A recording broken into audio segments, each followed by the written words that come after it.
If it's okay with everyone, I'll start with a little bit of an introduction. Let me tell you a little bit about myself. I'm Ian Dobson of JDC Promotions, and for more than 20 years we've been providing exclusive hospitality facilities and Formula One official paddock club hospitality at motor racing circuits around the globe. Now, as you can imagine, in the current climate, we've not been able to do a great deal of it this year. So for any of you guys watching today, we'd massively appreciate any support you can give us by following us on social, likes, follows, retweets, etc., etc. It's a small gesture, but it really helps us keep us out there.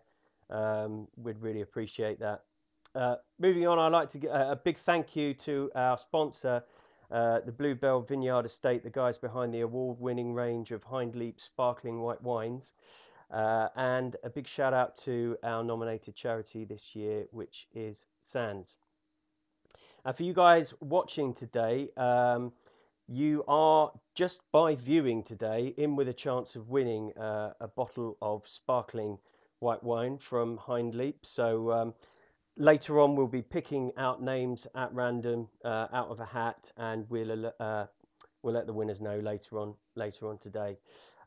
So just before we move on, thank you everyone for joining us. Hi Jade, hi Jamie, and hello Louise. Thank you so much for joining us today. We really appreciate it.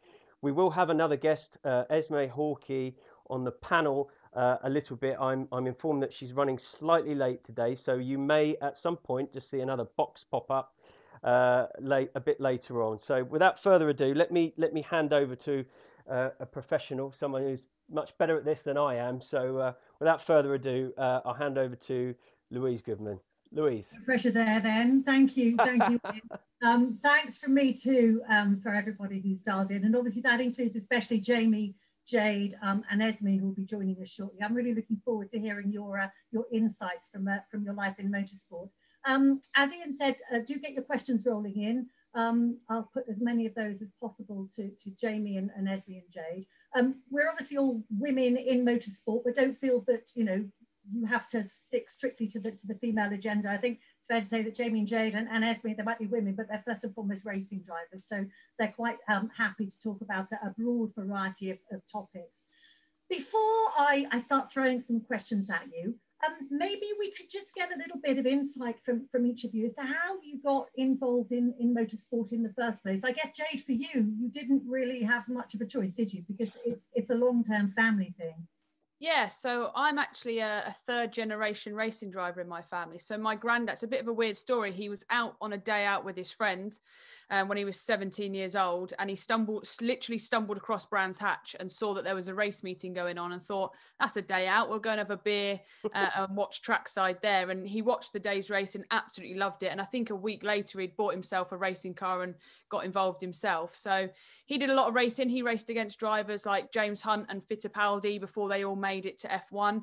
Then my dad, he did Renault Clio Cup, was champion in that, and he also raced in British touring cars. So I was actually born and went to my first racetrack when I was just 2 weeks old. So for me, I didn't have much choice. Started off in Ginetta Juniors, which is I think what Jamie started in as well, and I think Esmee did some Ginetta Juniors as well. So we've all come from the Ginetta family. Then I did some club racing, Mazda MX-5s. It was kind of that cheap racing where there's 400 cars on a grid and it teaches you racecraft and things like that.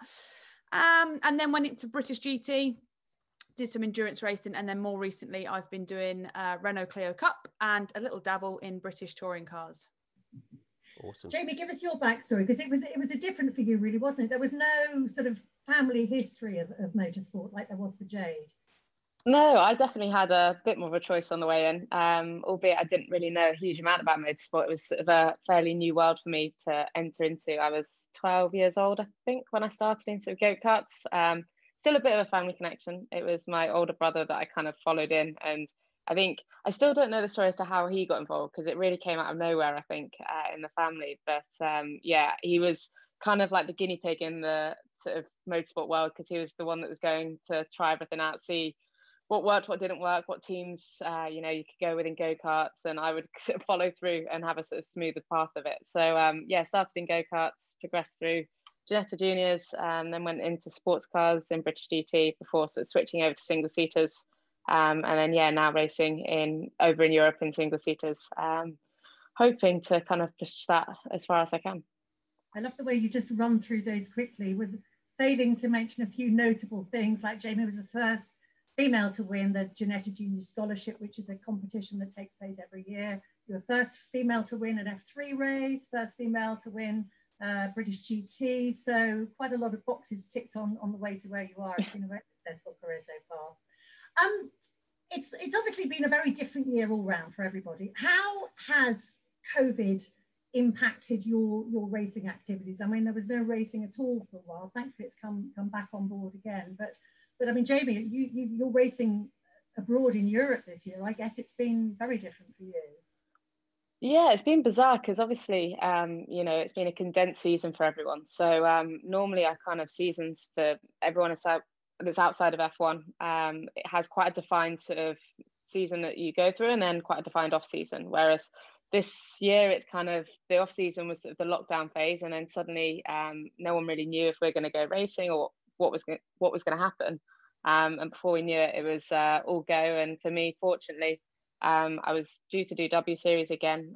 That season got cancelled due to COVID, and yeah, I managed to secure a sponsor in the period of lockdown to give me an opportunity to be racing over in Europe. And yeah, it's been pretty busy, to be honest. Yeah, exciting to be back racing. Somehow we're still going all the way into December, which is unusual. I don't think I've ever raced this late in the year before, but yeah, enjoying it a lot. And it's amazing to be out in Europe as well, and a lot of new circuits. I'm here at Imola this weekend, and I can tell you that's one of my favourites now already. So yeah, all very exciting.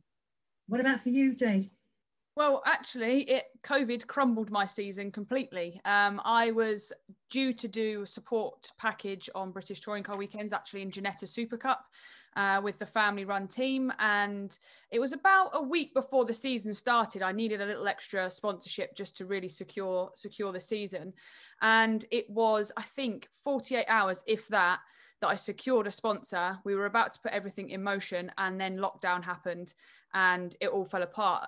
Quite a few of my sponsors at the time, or you know, still currently but can't sponsor at the moment, are entertainment, light and sound.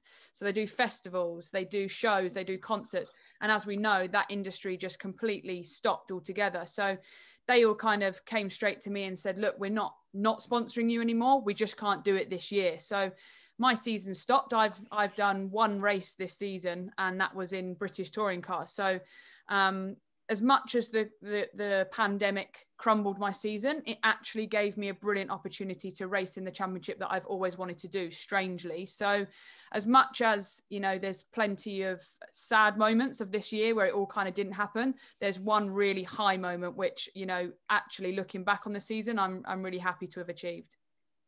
You got a massive amount of publicity out of that, didn't you? I mean, I have to say, worked hard at it, but what are the ongoing benefits that you think you can get from that? Yeah, so I basically I announced the drive 2 weeks before I did it. And I did that on purpose because I wanted to create as much publicity as possible. And I never quite thought it would go as big as it did. You know, I didn't stop doing interviews, TV, radio, all sorts, up until that moment I got in the car. And I remember on the Monday, Tuesday afterwards, I think I slept for 2 days because the whole event itself, plus the build up, was just exhausting, but it went perfectly.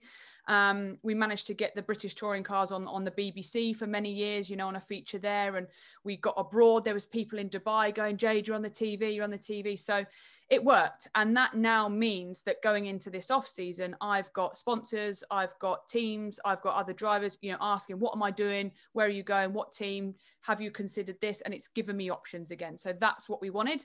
The aim is to race in British Touring Cars full time. And by doing that one weekend and doing it properly, it's now given me potential to make that happen. Sponsorship, you've both touched on sponsorship early doors. It's such a key thing, Jamie, isn't it, for any racing driver? I think there's a misconception that, you know, your main focus is driving the car. Your main focus is, generally speaking, finding the money. Are there any advantages as a woman looking for funding in motorsport, or is it actually a disadvantage? What's your experience, Jamie? Mixed. I think, to be honest, everything I've experienced, I think, to use my brother as a good example, because I earlier touched on the fact that he was the reason I guess I got into the sport. We were quite similar, and everyone sort of winds him up and says, I'm still racing because I was better, but we were genuinely quite similar. Very, very different, but got quite similar sort of pace and results. And reality is he was one of so many boys and I was one of so few females. When, you know, we couldn't sort of afford as a family to, you know, keep funding ourselves to go to a bottomless pit. I was the one that secured the backing and got the opportunities to keep going, and he didn't. So in that sense, I think the proof's in the pudding that there is for sure an advantage of being, I guess, a unique individual in a sport that is so male dominated. But at the same time, I think it's tough for everyone, regardless of gender, you know, everything going on. You know, I think the reality is everyone's going to struggle at some point in motorsport because it is so expensive. And I think that's the thing. It's not that people don't want to support women, or not that people don't want to support talent that's coming through. The reality is it's just such an expensive sport that most people can't afford to. Jade talked about the publicity that she got from the British Touring Car Championship. Big news coming out this week is obviously that W Series, and you were the inaugural champion of the W Series, is now going to be featuring on the F1 bill. What's that going to do for the visibility of both W Series and women competing in motorsport? Yeah, I think it'll be huge in terms of the publicity side. You know, I was amazed last year at the impact it had. I've rolled the dice a little bit by doing it because honestly, I didn't really have that much sort of idea that it was going to turn into what it turned into. And the reality is you know, it could have gone either way. It really could have flopped. But I think the exposure and, you know, everything that it got in its first year amazed me. And obviously, because I won it, the added boost that gave me was huge. And I think I'm one example of, you know, 20 girls that were on the grid last year, and they all got quite a similar sort of leg up. And so I think just going onto the F1 package is going to really boost that even more. So it's an incredible thing, I think, to see them get that opportunity working with Formula One. It's great that the bosses of Formula One have sort of allowed this next step, and hopefully it's going to really help, you know, the girls coming through next year. We've had a question from Soren Proper, who says, did the W Series help you get the LMP2 spot for Le Mans? Did you have similar options before you joined W Series? Yeah, I mean, I got a lot of options off the back of W Series. I was relatively unknown before. You know, I'd done British F3, but really relatively unknown in the single-seater world, to then suddenly become someone that had opportunities like the LMP2 drive. I didn't end up actually doing that at Le Mans, but Bikeska did, for example. But those opportunities coming to my doorstep, I've never experienced that before. And that was so cool to have that. And yeah, I think I then got some backing to go out to Asia to do the F3 Championship there, which then gave me the next step to get the support that I've now got in the Regional European Championship. So it's a never-ending cycle. I think you constantly need these kind of opportunities and support to be able to progress to the next level. But yeah, it's always never enough. You need to keep working hard to, you know, get those next deals and drives. Question from Sarah Dennis to both of you. Have you got drives for next year? No. Too early to say. No.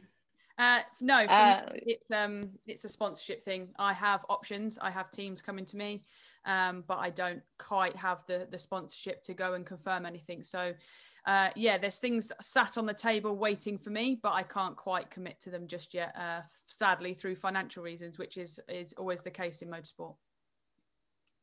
I do. I can't say what yet. There's a few different things in there. Yeah, there's a few different things in there. I think we're still working out, you know. Yeah, I've had a terrible year this year, even though I've been out racing. You still have to go out and do the job, and I've had a pretty rubbish season of it. So yeah, the options that are on the table aren't necessarily the ones I wanted, but you know, there's an opportunity that hopefully has me back out racing and doing what I need to do, hopefully. That's a very lucky position to be in as a racing driver, knowing what you're doing this time next year. It's quite a rare thing, isn't it?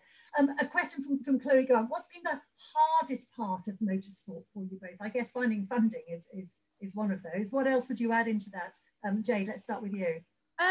Yeah, so, you know, we could go on and on about funding and financial side of motorsport, but I think everyone here that's watching kind of gets an idea that it is tough, and it is one of the main factors for me. I don't actually have any family business or any family backing, so I have to find sponsorship. But the other thing for me, I think, would probably be the outside looking in story, if that makes sense to the other driver. So for example, because I'm lacking a bit of budget, maybe the results don't come. The other girls may have found this as well. There's the inside story as to why those results don't come, but the outside looking in don't always know that. So you get judged very quickly, even though, you know, actually for the product that you've driven or the results that you've got are very good considering. Outside looking in, because you haven't won or you haven't won by a margin or whatever, people maybe turn that into a negative. So I think the hardest bit for me is that kind of instant judgment. As a girl, you need to perform straight away, otherwise you kind of get that stigma attached to you. As it's just been pointed out in the chat, Esmee Hawkee is in the building. Welcome Esmee. I know that you were attending another event earlier on, so glad you could make it along. I'm going to throw you straight in at the deep end with a question that Jade's just answered. What's been the hardest part of motorsport for you? So I'd say the hardest part of motorsport is definitely budget. I think coming into it from such a young age, at the age of 8 years old and starting in karting, it's a great way to start, but then actually when you want to start taking it forward as a career and progressing as a driver, career-wise, everything just jumps up in price. I mean, to go into cars, I started in Ginetta Juniors, which is quite an affordable racing series to get into car racing. But then every step that you move forward, and it's especially a bigger step in single seaters, the price jumps up more and more every year. So yeah, I think budget wise is the biggest struggle that we have year on year, because trying to find sponsorship to kind of get all those costs together is quite difficult. I suppose, forgive me, I should have introduced you as a Porsche Carrera Cup GP Pro-Am champion. Thanks very much. That fight at the weekend. Jamie, I guess winning titles, winning championships is the good bit. Same question to you. What's been the tough bit? What's been the hardest bit? Yeah, I mean, agree with both Jade and Esmee there.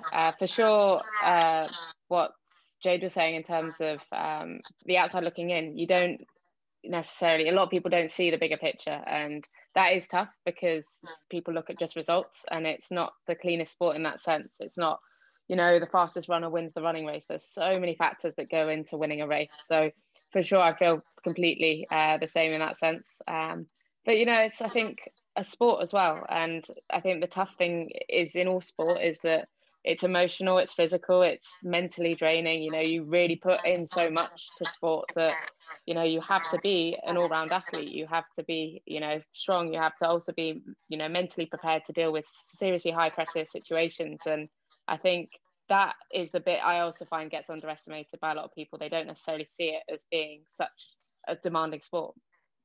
Actually, we had a question that touches on the same topic from Sabine. Forgive me, Sabine, for mispronouncing your surname. Turbiner. And she wanted to know, what are the main struggles for female racing drivers in terms of the mental and emotional aspects of racing? I guess, are they the same as for men, or are they different? Jamie, perhaps you could pick up with that first of all. God. In terms of mental and emotional, I think it's the same for everyone. I think everyone deals with things differently. It's funny because I've got 3 teammates at the moment. They're all quite young guys, and they're all completely different. I hope none of them are in rooms next to me, but yeah, they're all completely different. You know, one of them takes his anger out, he gets really angry, the other one gets upset, and then one of them says nothing.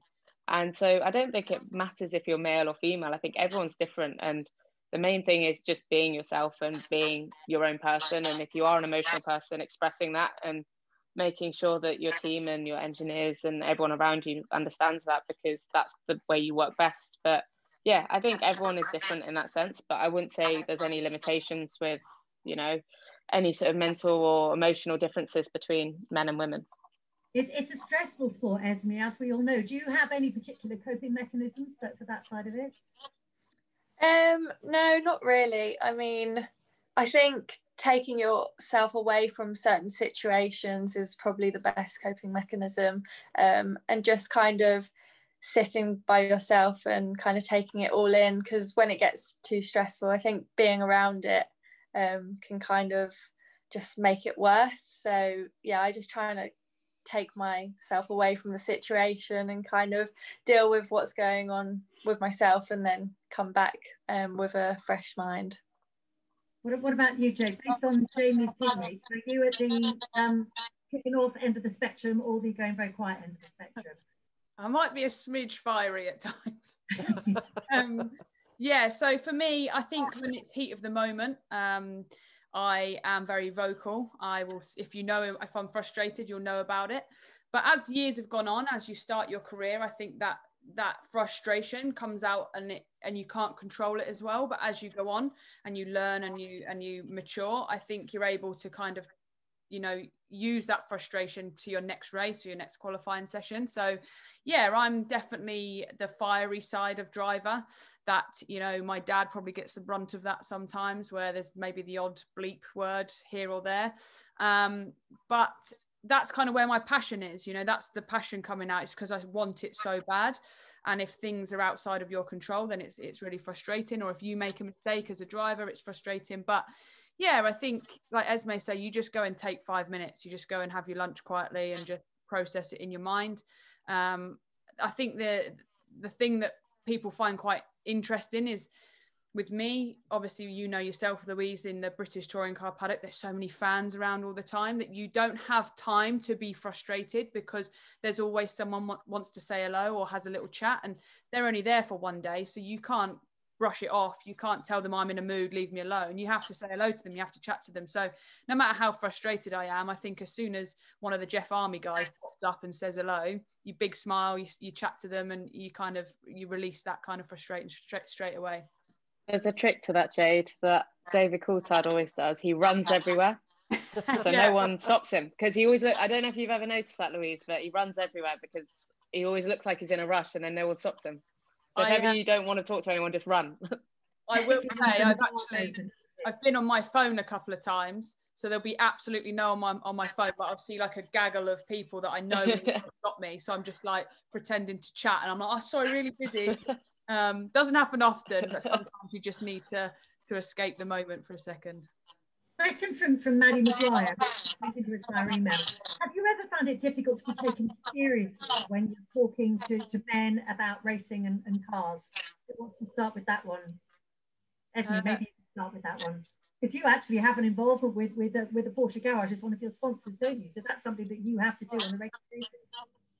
Yeah, definitely. And no, I would say I am taken seriously. I don't think there's any reason for women not to be taken seriously in the sport. And we definitely can prove what we can do on track. And I think maybe when I was younger, that's kind of where it came into play a bit more. I can remember when I was in karting, and the boys would kind of all be friendly with each other and would never include me into any of the conversations they had, or it would always be like left by myself. But actually this year I've had the first time really in my racing career in cars, I've had a lot of guys around me. I've had a team of 6, so there's been 5 guys that I've been working alongside this year, and they're all really great guys and really inclusive, and they don't see me any different to how they see themselves racing on track. So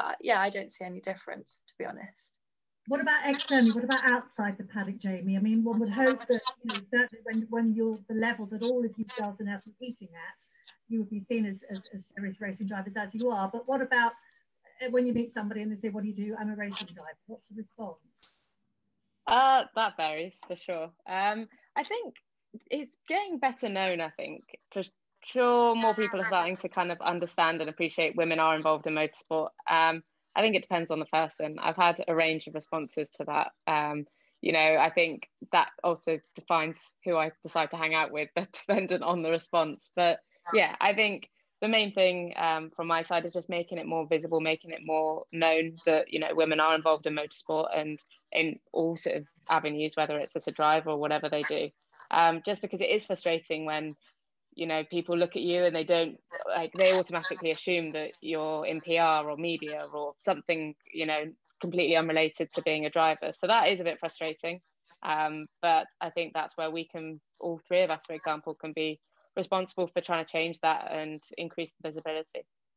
My experience has been that I think personally it's always been very inclusive within the different paddocks I've worked in. It's the external perception is very much still that motorsport is for boys. Anything with wheels and engines is for boys. What's your experience been of that, Jade? Yeah, I think I made this quite clear when I did my latest race, that I think we need to kick the stereotype right at an early age. I even went into a shop today, and I've got an 18-month-old niece, and I was looking for bits and bobs for Christmas, and everything's very pink or blue.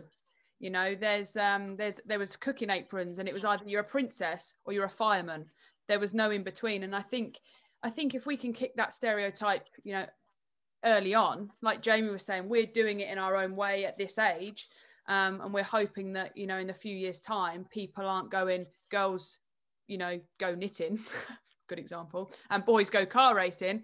You know, if you're open, I grew up in a family where I was allowed to do anything I wanted. You know, one week I'm playing netball, the next I'm playing football, going karting, going to ballet. There was no stereotype. And I think if we can kick that out early on, as the years go on, 5, 10, 15 years down the line, you know, you won't walk into a pub and say, oh, I'm in motorsport, and people look at you like, oh, shocked and surprised. You know, it's getting better. I know from when I first started, you used to get a surprised look. And I think if someone knows who you are, if you're known as Jade Edwards or Jamie Chadwick or Esmee Hawkee, they respect you straight away because they know you're a racing driver. But if you are new to them, there's a couple of times I walked into a coaching briefing, so as a driver coach, and I got handed the passenger wristband straight away.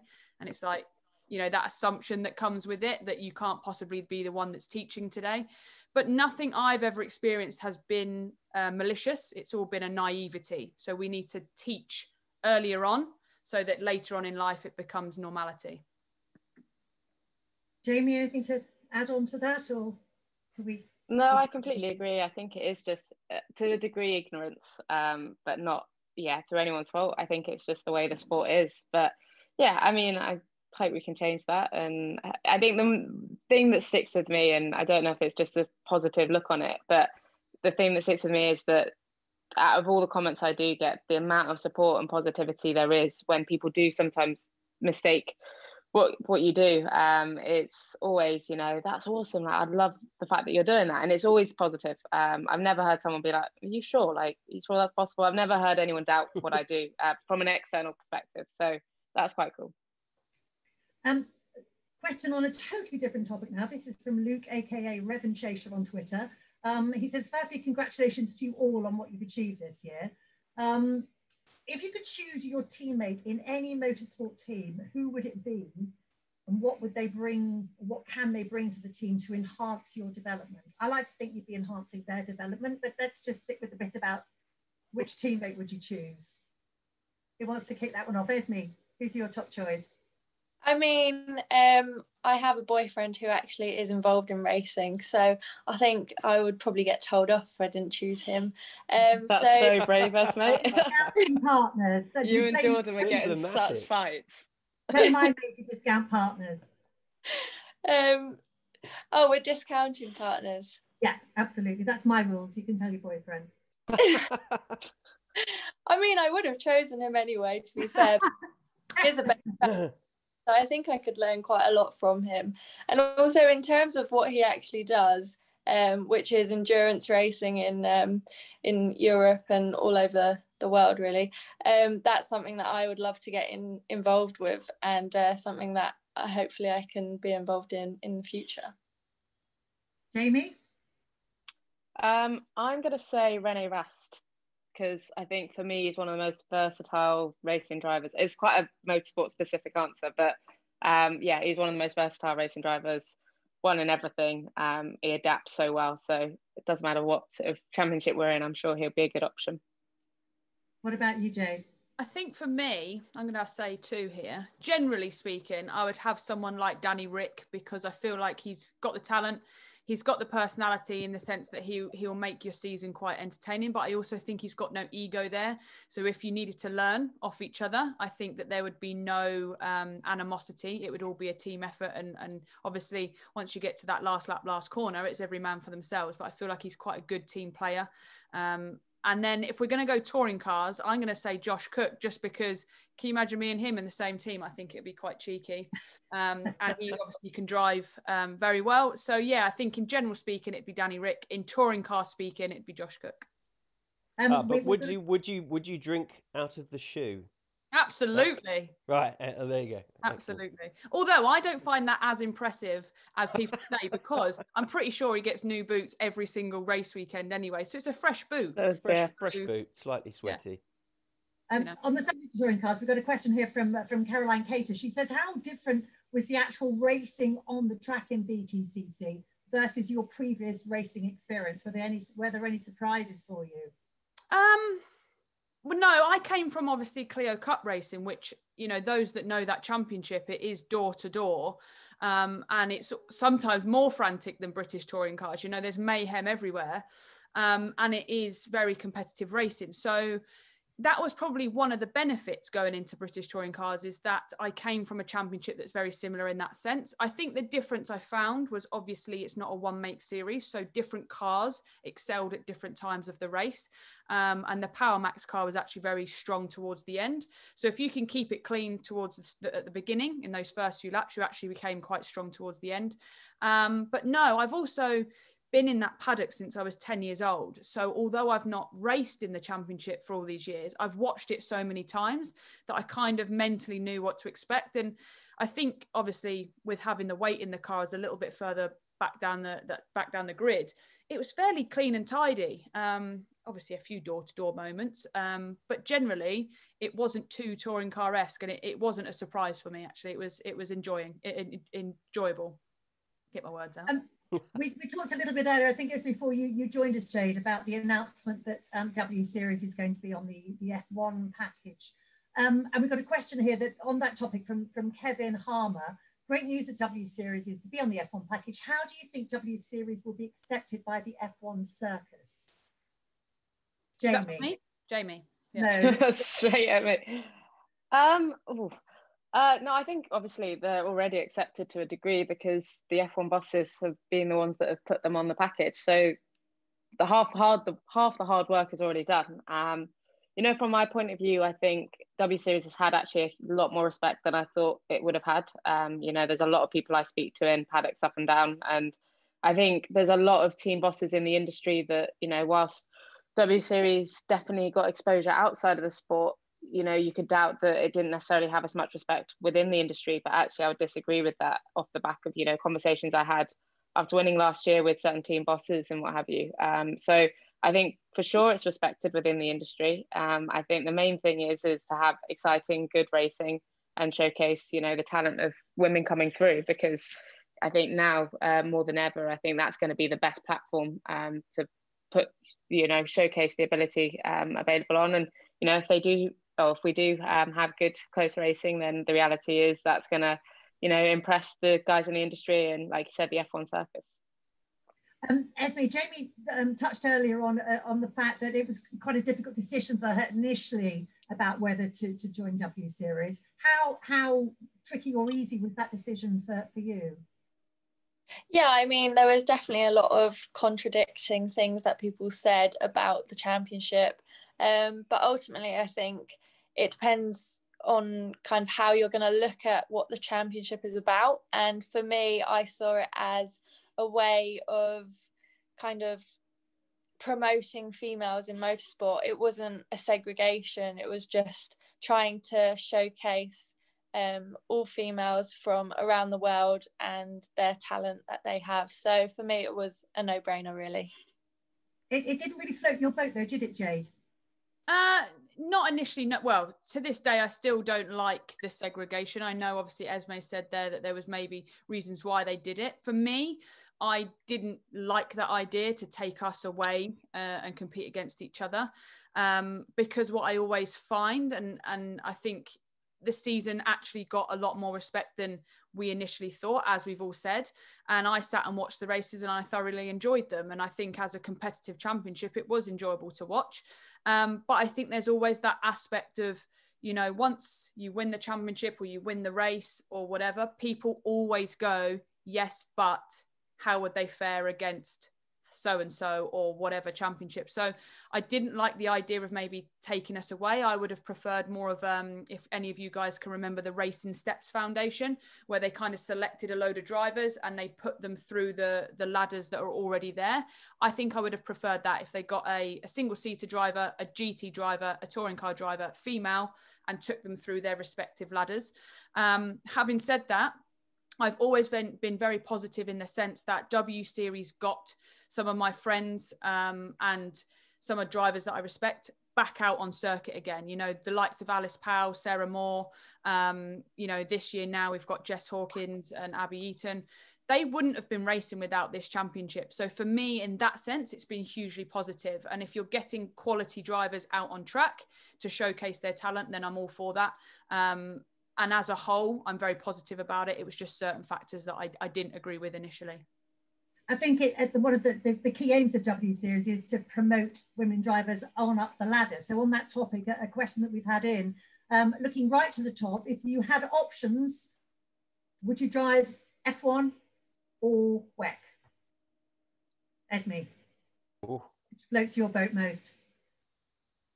Oh, you're on mute at the moment, Esmee. Sorry about that. That's all right. For me, I would choose WEC, just because I think the cars are absolutely amazing, and I've just had a lot more experience in tin tops rather than Formula cars. Jamie, you're obviously in single seaters at the moment. Yeah, I'd say both. I wouldn't want to keep anything off the cards, to be honest. Obviously, Formula One is the trajectory I guess I'm on in terms of the single-seater route, but I think I always enjoyed doing sort of lots of different types of racing. And actually, this is the first year I've only done single-seater racing. Every other year I've combined it with a bit of a GT program on the side, or I've done other stuff. So yeah, whether it be Formula One, Formula E, WEC, yeah, whatever it ends up being, I think I quite like keeping a quite versatile approach to my career. And you obviously already have the Formula One connections through your role as a Williams development driver. How much has that helped develop you? Massively, actually. I think, you underestimate so much how incredible F1 is. And yeah, the teams and I guess it's a little world that I guess only few people get access to. And that paddock, I know actually Jade, you work in the paddock, and obviously Louise, you've been in the paddock enough, but as a young driver, you really don't get much opportunity to get into an environment like that and see it from behind the scenes. So I had my first sort of opportunity to see that with Williams, but before that, I never really was able to get into an F1 paddock, sit in a debrief, sit on a pit wall, and yeah, I tell you, it's incredible. You know, what they operate, and it's such a sort of an elite level. It really is incredible that that's our sport, and yeah, for sure, I learned a huge amount from everyone. On the topic of F1 and Williams, actually, a question from Deaxis Goff, and tell me if you can't answer this one, I will totally understand, but he said, how has Claire Williams leaving the team impacted your chances in F1? I understand these things can be subject to sort of, you know, things that drivers can talk about in terms of their contractual situation. So yeah, to be honest, I think my role with Williams originally did come about through Claire. I've known Claire for quite a bit of time, but she actually came to the first W Series race, and it was her husband that was looking after the academy, and I signed the contracts like the day after, I think, the first race at W Series. So yeah, of course that has an influence over maybe where I'll be next year, but I think ultimately the relationship that I have with the TMs and the management around Williams, even the new management, is still really good, and I'm hoping, you know, that can keep me involved with the team, because yeah, it's still a family. Even without the Williams family involved, it's still a family, and it's still an amazing team to be a part of, and they really are on an upward trajectory, and it would be great to be a part of that. Biggest family crossed on that one. Jade, what's your answer to the F1 or WEC question? Firstly, I want to say that was a very politically correct answer from Jamie. He's been well trained. Not putting our cards down anywhere, just saying I'll race anything. I think we're all trained to do that. You know, you don't say no to anything. But for me, I've never sat in a single seater, never driven one, never sat in one. So I've also got a bit of a Beyonce bum, so I don't know if I'd fit in one. So I'm going to go for WEC. Because I've also done some GT racing and I love the strategy of it. So I love the fact that maybe you have a bit of an incident early on and you think naturally that's out of, you know, we're out of contention now. And then just as the race goes on and with a good bit of strategy and a bit of bad luck for your rivals, you could end up in a really good position. So I think doing Le Mans and getting that strategy and winning an event like that would be amazing. But a bit like Jamie, I'd never say no. If Lewis had food poisoning and they said, Jade, can you stop hosting that group of 20 people and jump in his car? I go, yeah, I'll give it a go. I don't think that'll happen. But yeah, I think if I had to pick one, I'd go for Le Mans and WEC. Question for all of you. This is from anonymous attendee. I'm guessing, and this will become clearer when I read the question out, it's from somebody you know. What do you look for in a race engineer? Do you prefer working with a particular personality type? I'm thinking, whose race engineer has sent that question? Oh, yeah. Esmee, do you have a type when it comes to race engineers? I think everyone does in a way. I wouldn't be able to list out what exactly that is, but there are engineers that work in a different way to others, and but I think it's great to work with different engineers because you can learn so much from them, and sometimes one engineer will do something totally different to another. So I think that's how you kind of learn more and more from them. Jamie, is this your race engineer? Yeah. No. Yeah, I hope not. He's probably somewhere around, hopefully he's still at the track working. No, I agree with Esmee. I think it's interesting because actually last year, so W Series, we had to switch engineers each weekend, and before that, in all my single seater career, both years of British F3 with different teams, MRF, everything, I'd had the same engineer. And he actually did do W Series, but because of the way that you had to switch engineers, it was quite weird seeing him with other drivers. And that was the first time I had to adapt to having someone different. And it is hard. It is, sometimes you have a comfort zone and it's very easy to settle into that. And for example, I became quite lazy having the same engineer all the time because he knew certain traits with me, and you could become a little bit complacent with certain things. And yeah, when I got into W Series and suddenly I had someone I didn't know and I only had maybe 24 hours before the first session to get to know him, you had to be really on it and you had to make sure that you communicated well, to develop his trust and yeah, get that sort of first impression correct. And that's really stayed with me because yeah, going into this year, for example, I've been with a team called Prema, that are an Italian team, and the whole engineering department are pretty much French, which is a big culture shift for me. And I think having not had that experience from last year of dealing with, you know, different engineers and the way to communicate and approach the situation, I think, yeah, I definitely wouldn't have been in a good position given how different it is to deal with, you know, different people. It's such a key relationship, isn't it, Jade? Is there, what is it that you're looking for? What's your type when it comes to an engineer?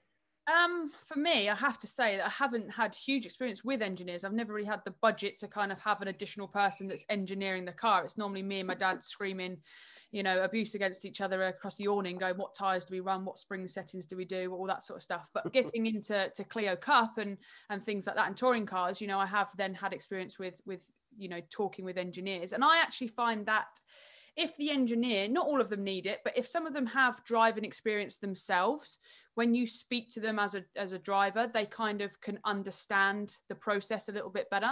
I've had quite a few engineers that have had no driving experience whatsoever, brilliant with numbers, brilliant with the logical side of things, but sometimes in motorsport, it's not always completely logical. So if they've had a bit of on-track experience and they understand the circuit, the conditions, you know, understeer, oversteer, that sort of stuff, I find that they can communicate with you a little bit better and understand that maybe if you don't have the terminology that they quite need, if they've driven stuff themselves or if they experience it themselves, they can translate that into their own engineering. So I think that's what I would find, is that they've had some form of experience themselves.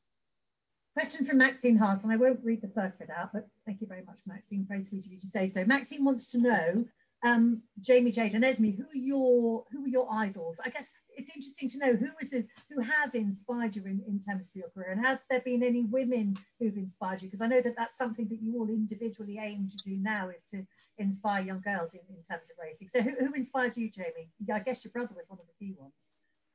Yeah, he's actually only someone I started mentioning as being someone who inspired me very recently, but he can take credit for that. Yeah, no, for sure he did, because when I was growing up, I thought he was the best racing driver in the world, which definitely isn't, but in my head he was. And yeah, definitely had an impact in that sense. To be honest, I didn't have many people to look, well, not to look up to, but I didn't look up to that many people, just because I didn't know a huge amount about the sport when I got into it. I just did it because I enjoyed it, and I never really ever felt like I wanted to emulate what someone else has done in the sport that I'm in, which is a bit of a weird way of looking at it maybe. But yeah, I always get asked that question. I always have a terrible answer. And it doesn't mean to say I'm not inspired by people, because I guess Lewis Hamilton, for example, I'm incredibly inspired by that. But it doesn't, I don't see it as something that I, want to, well, I obviously want to emulate what he's done, but I don't necessarily see him as a role model in that sense. It's always just been the way I've gone about my career is I've wanted to achieve stuff for myself. And yeah, it's always just been me in that sense.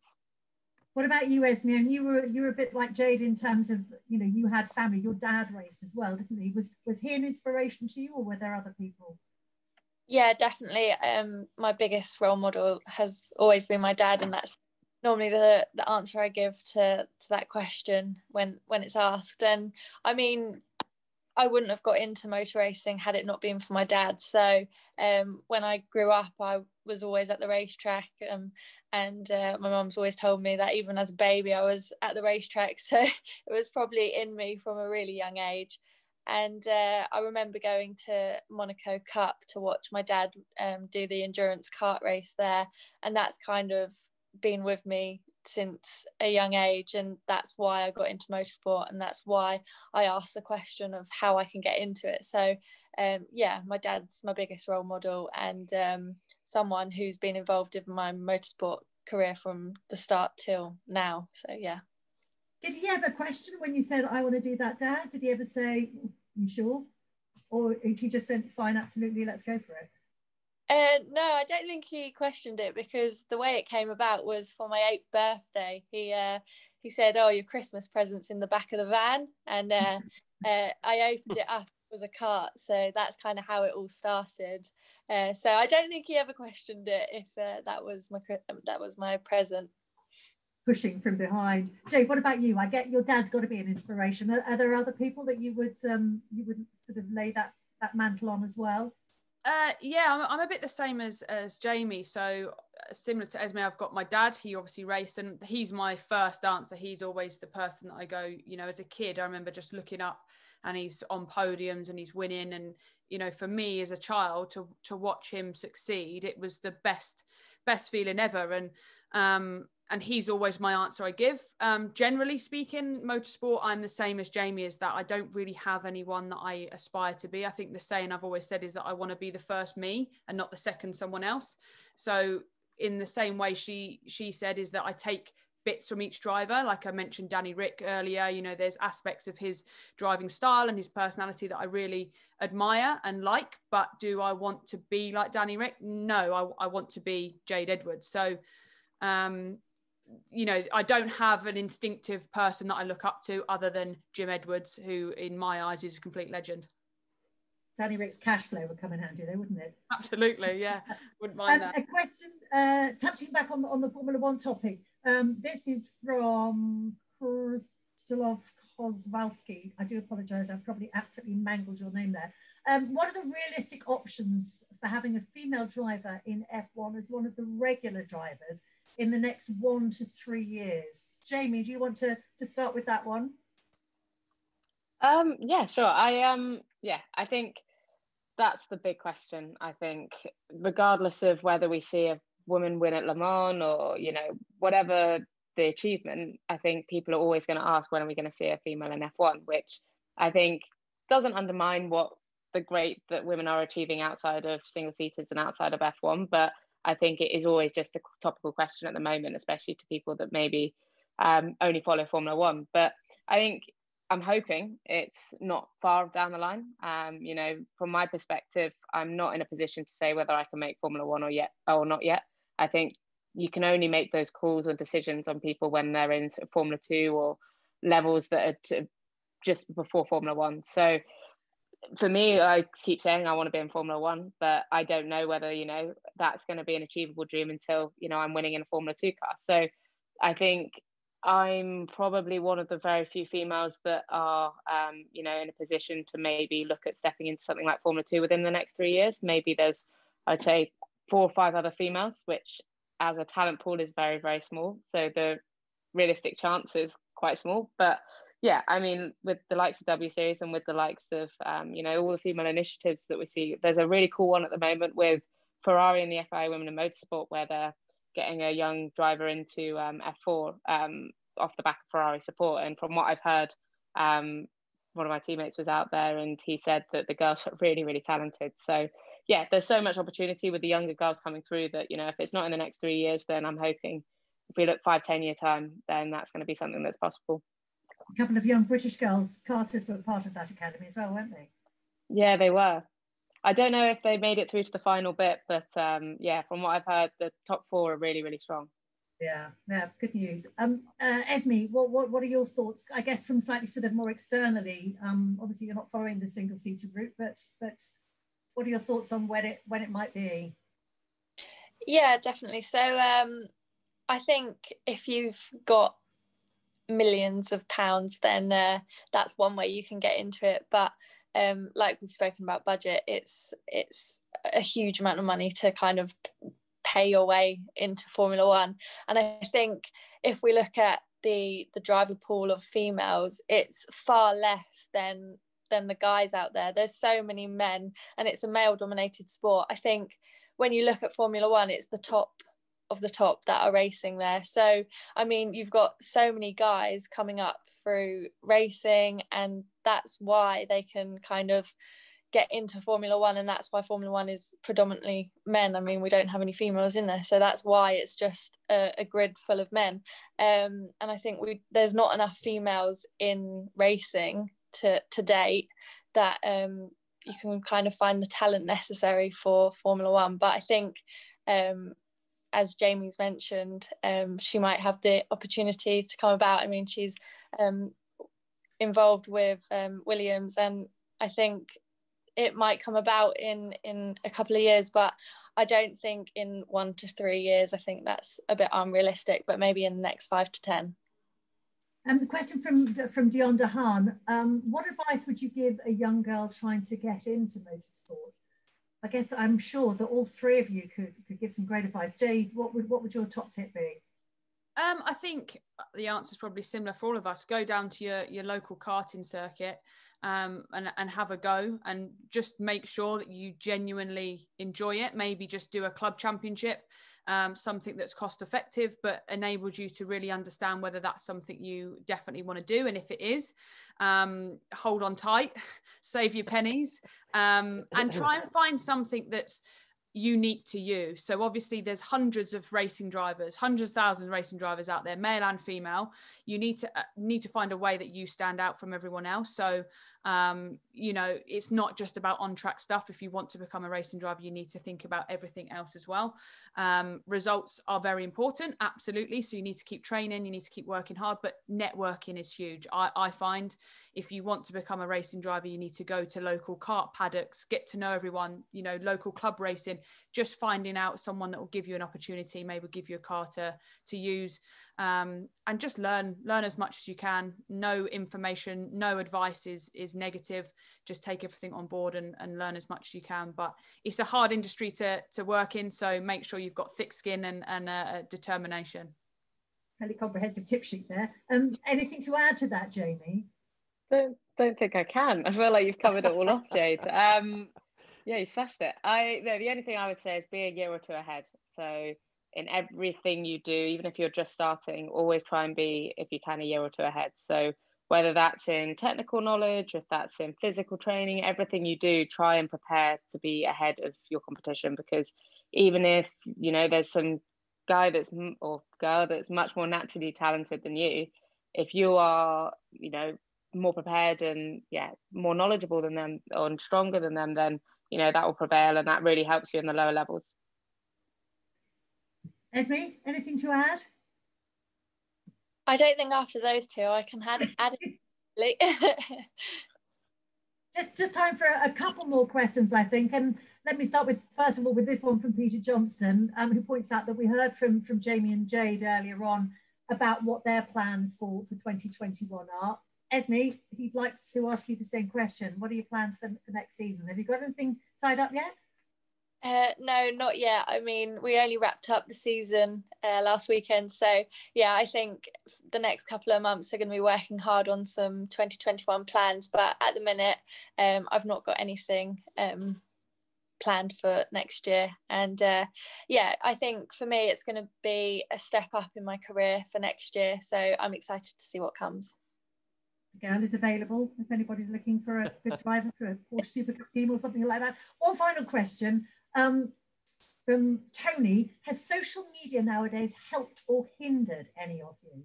It can be a double-edged sword, can't it? I know, Jade, you're quite prolific in terms of your use of social media. Yeah, if I didn't have social media, I wouldn't be racing. 100%. I launched a social media initiative in 2017 or the end of 2016 going into 17 called the Jade Edwards 9 for 9. And I basically sat there, and it was me and my father sort of came up with this idea. We were struggling to get big sponsors. So we thought, well, why don't we target lots of smaller ones? So we created this 9 for 9. So it was 9 companies, £9,000, but the payments were spread over the 9 weekends. So it's £1,000 a weekend. But if you get enough people to do that, you've suddenly got a race season. So we launched that on social media, and it took off. It went mental, and we did 3 seasons of racing on that strategy.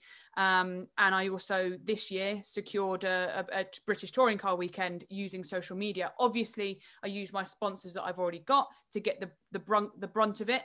And then I had things like visor strips to sell, the bonnet to sell, boot lid, and I put that all out into social media, and I managed to secure the full budget. So for me, social media is hugely, hugely positive. Like you said, there's some negatives that come with it, keyboard warriors being one, that sort of thing. But generally for me, I can't sing its praises enough. Without social media, I wouldn't be racing to the level that I am. What do you think, Jamie? Help or hindrance? I guess it to a certain extent depends on where you're racing and the amount of focus on the championship that you're racing in, doesn't it? What's your experience of that been? Yeah, I think the one thing I really like social media for is it's sort of an opportunity to sort of say your piece, or for example, a lot of the racing that we do, especially for me at the moment out in Europe, it's really hard to follow. So, it's a news outlet almost. I probably don't use it to the degree of maybe Jade. I like to show what I'm doing, but I think I could definitely do better with that. I think it's a hard one because you can't get away with not having it these days. I think a Seb Vettel, for example, if he was coming through the junior ranks, unless he had a hell of a lot of private backing, it wouldn't go down very well with the sponsors. So I think you definitely can't get away with not having it these days. I think you've got to be relevant. You have to use it to your advantage, and I think for sure in that sense it has its place and has its role. And I think the cool thing is the amount of support that you do get. And I think if you try and filter out the negative and look at the positive, there's always something to make you smile. I know racing drivers in touring cars who've gone into meetings with manufacturers and asked, what's your social media reach? It's such a key thing. Esmee, how do you use it, and have you what are the pluses and what are the downsides in your experience? Yeah, so I'm quite positive about social media, and I think it's a great help, especially this year. I found it's more so a help because obviously with COVID and everything, we haven't been able to have our fans at the racetrack. We haven't been able to bring our sponsors along and take them to the racetrack. So for me, social media was the platform I used to kind of keep on board my sponsors this year, and I think that is a real important feature of it. And as well to see all the fans kind of engaging in social media as well, having not been able to get to the racetrack. So I think social media is a great platform to do that. I'm very mindful of time ticking on. I know Jamie's potentially got a team waiting down for her reception for some dinner, and I'm sure a lot of people tuning in are are thinking about their evening plans as well. So I think I'll leave it there, but with just a final word to say to Jade, to Jamie, and to Esmee, thank you so much. It's been really, I mean, I know you all anyway, but even so, I'm still learning things about you. So thank you very much for everything that you've shared with us this evening. I'm sure everybody's found it really enjoyable. Ian, I'll hand back to you. Oh, thank you very much. I can't believe it's been an hour already. I mean, I could sit here and listen to you guys all night, frankly. It's been really, really interesting. Thanks to all of you. Thank you, Louise, for asking the questions this evening. I'm so grateful to you for doing that for me. I'd much rather you be doing it than I. You do a great job. Always have done. Thank you so much. It's Louise Goodman. I mean, mind blowing. Thank you, girls, so much for also coming on. All of you, Jade, Esmee, and Jamie. Thanks to all of you. Really, really appreciate it. It's been really interesting to listen to you guys this evening. And the best of luck with the rest of your season, if there is rest of season, and the best of luck for the future, for next season. And I wish only the best for all of you. You're doing a great job, and I can't wait to see more women in motorsport. So, you know, keep yourselves out there, and, you know, you are the role models to the next generation of women in motorsport. So keep up the good job. And just before we go, finally, just again, thank you again to our sponsors today at the Bluebell Vineyard Estate, home of the Hindleap range of sparkling white wines. Don't forget, just by viewing today, you've got a chance to win yourself a bottle of fizz.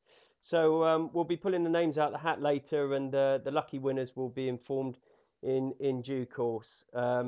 We will have another edition of Talk Shop. I think likely subject for our next edition is going to be the electrification of motorsport.